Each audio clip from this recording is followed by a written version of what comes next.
Will, how are you, my friend?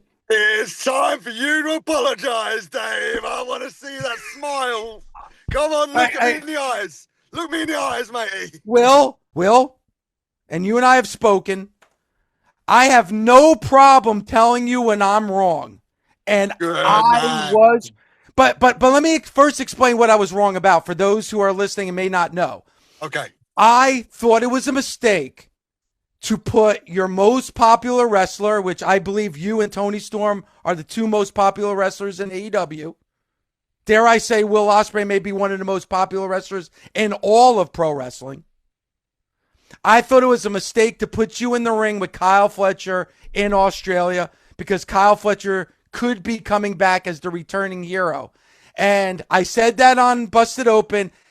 And judging by the response that Kyle Fletcher got in Australia, I was wrong. So, in front of the world, Will Ospreay, Yeah, here it comes. I am sorry. I Yeah. apologize, and I bought a Will Ospreay Bruv soccer jersey to Oh, celebrate me being wrong. Will, oh, so Dave, here thank you you go. very, very much. That's big of you, brother. That's big. And listen, I always, I rinse people on this all the time, man. I'm a ribber. I'm a guy that loves a joke, eh? But I just like, when I saw you doing that, I was like, bro, calm down. It's all good. But like, I'm glad that happened though, man. Because like, I'll be real with you, like being honest with you, like, and probably Bully, you can attest to it. Tom, you can attest to it. Sometimes you have no idea what atmosphere that you're going to walk into. But as a professional, you just work on the fly and you're just ready just to be like, you know what, whatever happens, we'll just work with it. We had no idea what we was walking into on that day. And you could be right. It could have been a mistake putting like big babyface Billy against like the hometown boy.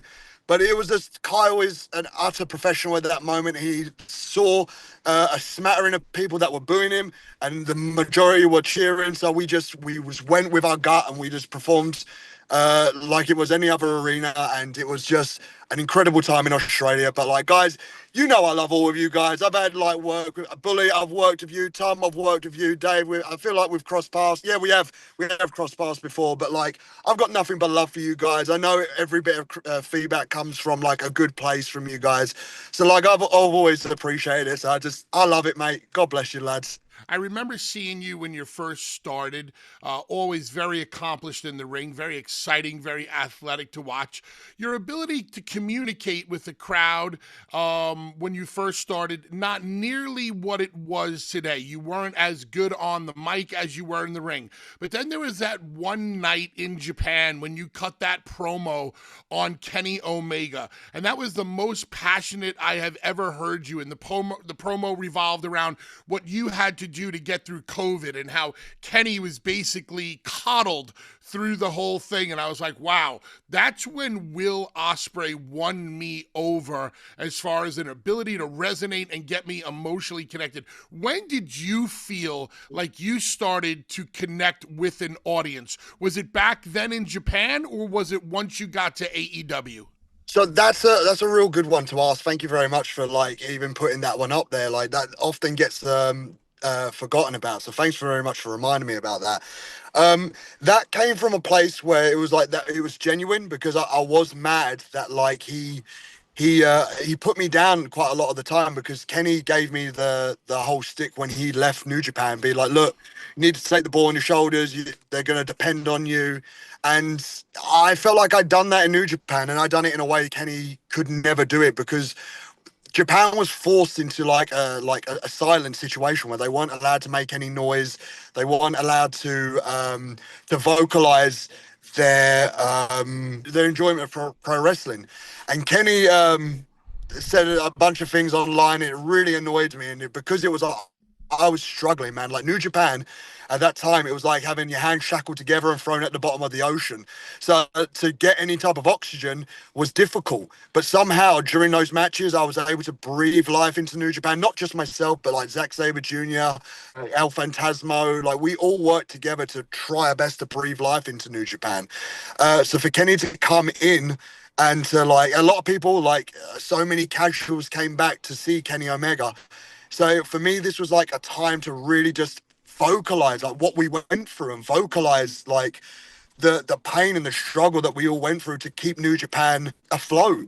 So I wanted to vocalize it, and I wanted to say to him, like, listen, mate, while you was cuddled over in AEW and you got to be in Jacksonville, where like you guys got to do all the things that you got to do, you got to socialize, like we didn't. The shows would start at 6:30, restaurants would close at 8, shows would end at 9, so you'd starve half your roster. And a lot of the time, like, you'd be eating these like convenience store chicken, it'd be horrible. It'd just be not a pleasant time. But like, we were company men and we'd done everything that we physically could, so a lot of that promo came out. But I really think the connection for me came when I'm allowed to show my personality. I'm a bright, bubbly person. I enjoy talking to people. I'm a social butterfly, but more importantly, I like to learn. I like to tell, like, I'm very much along the lines of like, tell me what you like and tell me what you think I could do better, because I believe it's criticism at the end of the day. So I enjoy to find out what fans like and see how I can bend myself to give them like that bit of joy and give them that bit of relief. That I'm constantly listening and I'm constantly trying to evolve, because I don't know the answers. I feel like sometimes I know them, but like the reality is I don't know the answers, and I'm learning on the job. Like, this is the first time I've been on weekly TV. It's been my first year on weekly TV. I'm constantly trying to evolve. I'm constantly trying to adapt. I'm not going to know the answers right away, but I think that's where I'm most lovable, because I don't pretend to know everything. I'm always evolving and I'm constantly trying to know what the answers are, and that's where I look towards the fans. I look towards people in the back like Jerry Lynn. I look towards like people that have been doing this for a long time, and like that's where I'm coming into my own, because I'm a sponge, man. I just want to learn.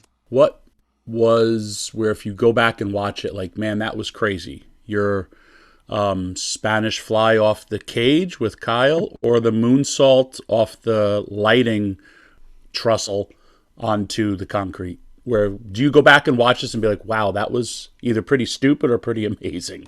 I'll be honest with you, the Spanish fly, I've never, like, I was pooing my pants. I'm not even joking. I was up there and I was like shaking while I was up there. And like, I had this thing in my head where I was like, I got to trust, like, I trust myself. I trust the person that I'm in the ring with, that we are going to pull this off. But like, there's always that shred of doubt. Anything can happen in pro wrestling, like anything can happen. But like, I have to trust myself in that moment that I know what I'm doing. And we came out completely fine. Like, I could not believe, like, the moment. I could not believe that we both survived. And not only that, but like, it's going to be a memory forever. Like, the state, like, to me, I know it's the Crypto.com arena. That's the Staples Center. That's something that I've watched for ever since I was a kid. I never would imagine that I'd ever be in that arena ever. Yep.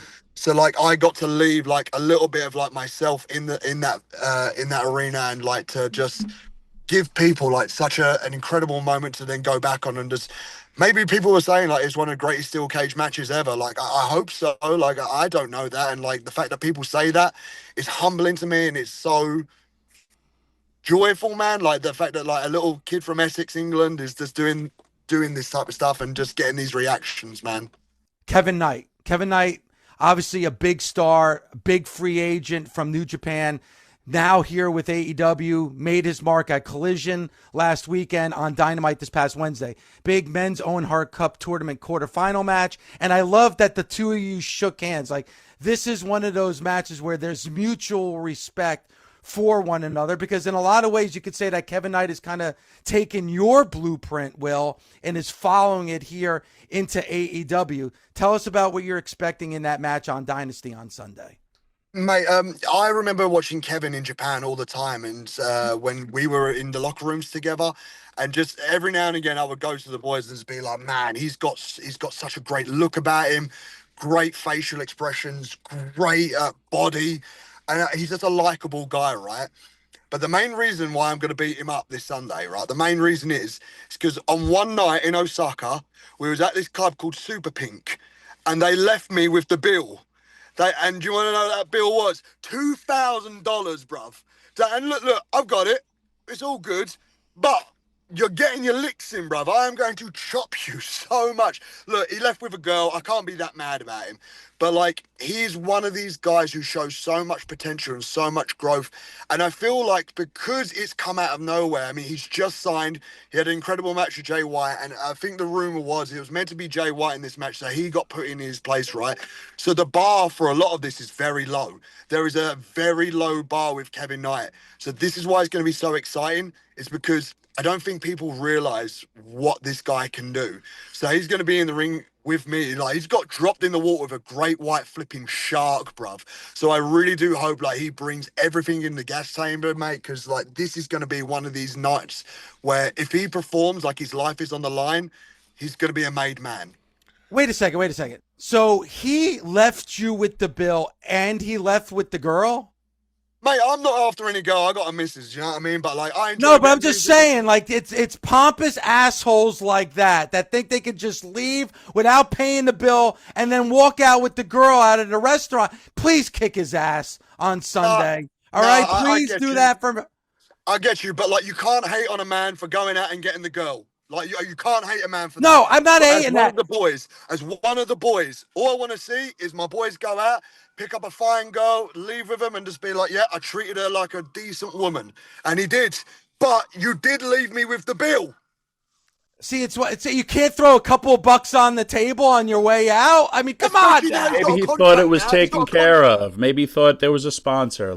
We got to hear his version of this before you. There is no version. You don't walk away from the table. Aspersions upon people, No. You do not walk away from the table without finding that out first. That is disrespectful to everybody you're having dinner with. I did it to Devon for 10 years before he finally figured out who is charging room service to his room. Bob, this is why people think you're a piece of shit, bruv. Come on, you can't leave people with the bill. I leave Devon with the bill all the time.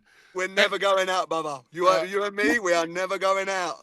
So, Will, let me ask you a question about your style, your ring style, very athletic, very high energy. When it comes to, quote-unquote, your style, there's probably not many in the world better at what you do. There's an argument for you being the best at it, period. But styles do make a fight. Is there somebody in AEW or is there somebody out there around the world that you would love to get in a ring with who's the complete opposite of you? So I literally just done this a little while ago. I just said this, but so my favorite wrestler in the world is AJ Styles, right? I was a big TNA guy, huge TNA guy. I love the six-sided ring. And there's one person in AEW that has a connection with AJ that, like, I could not, like, I've always been like, I want to have that, like, back route that AJ had. Like, I want to face the guys that AJ did face. Samoa Joe. I've never got in the ring with him. And I feel like that's a guy that is going to push me to, like, not only think about my aerial offense, but to think about standing my ground and throwing bombs with him. Because, like, I feel like if you asked AJ, he performed at his best against Joe because not only because they were best mates, but he pushed him in a physical sense. And for me to become anywhere near the athlete that AJ Styles was, I need to face the guys that made him. I faced Christopher Daniels on the Indies. I faced a bunch of guys that, like, AJ got to wrestle. I've never wrestled Samoa Joe. I'd love to one day circle to that match because I think Samoa Joe was going to push me on the microphone. I think Samoa Joe is going to push me in the ring physically. But more importantly, I feel like I'm going to learn wrestling Samoa Joe. It's a very interesting answer, Will, because I was watching Dynamite the other night, and there was a backstage with Joe, Shibata, and Hook, the new trios of the Ops. Yep. And I don't love the fact that Samoa Joe is in a group with other people because I'm a big fan of Joe on his own. I would rather see Joe wrestle on his own. Now you're giving me that answer. I think you and Joe would be a phenomenal match because you being an AJ Styles fan, you doing a style much like AJ, Joe can do your style, but would be forcing you to work his also. And I think that would make for a very interesting match. Oh, I hope so, man. Like, he's a big inspiration. Like that, the AJ Daniels and Joe match was the reason why I wanted to become a pro wrestler, man. Like all of them. So, for me to follow in AJ's footsteps and to do all the things, I need to see. I need to see what the shadows look like. And Samoa Joe is like one of those big shadows in AJ's history. And the fact that he's here, I would love to tangle with him, but I want it to be. I want it to be huge. I don't want it to be just a random dynamite match. I want it to be with stakes, and I want it to have meaning behind it. All right, Will, I want you to think about that $2,000 on Sunday when you step in the ring with Kevin Knight in that men's Owen Hart Cup Tournament quarterfinal match, please. And do it for us. Do it for us, Will. And Do again, it for all the guys that got left with the bill. that's it. And Will, once again, as we started off, I apologize. I am sorry. You Boss. are the man. You are the Boss. man, Will. All good, mate. Like I love the fact that you've done that because I'm a big component for just being like, you know what? I had my doubts and I was wrong. I've been one of those guys before, man. Like I had my doubts on someone and they completely proved me wrong. And I have no problem being like the bigger man and being like, you know what, fam, I'm wrong about this stuff. Like I feel like sometimes I know the answers, but the reality is I don't know the answers until I see it with my own eyes. I can't tell you the answers, but I appreciate that more importantly. Tom, Bully, I appreciate you guys. Bully, we've been on the, like, when we used to come over for WCPW, I felt like I learned so much being in your ear. So I appreciate all the things that you've done for me in the start of my career. Tom, when came over to TNA and you gave me a lot of pointers when you was there and you gave me a lot of stuff over that time period. So I want to say, like, I appreciate all of you guys. I appreciate what you do for the radio station. So I hope we can talk again soon, boys. It was really nice to talk to you today. I'm glad you're doing so well in AEW. This was definitely a 3.5-star interview today. Good job. 3.5? You mad, bro? I would It's say 5 Singapore canes, you fat. If this interview was in Tokyo, it would have been a 7-star interview. What are you talking Will, about? thank you so. Will, thank. It's because it's in Philadelphia, bro. It has to go. But Will, God bless you, lads. Hope you have a lovely day. All right.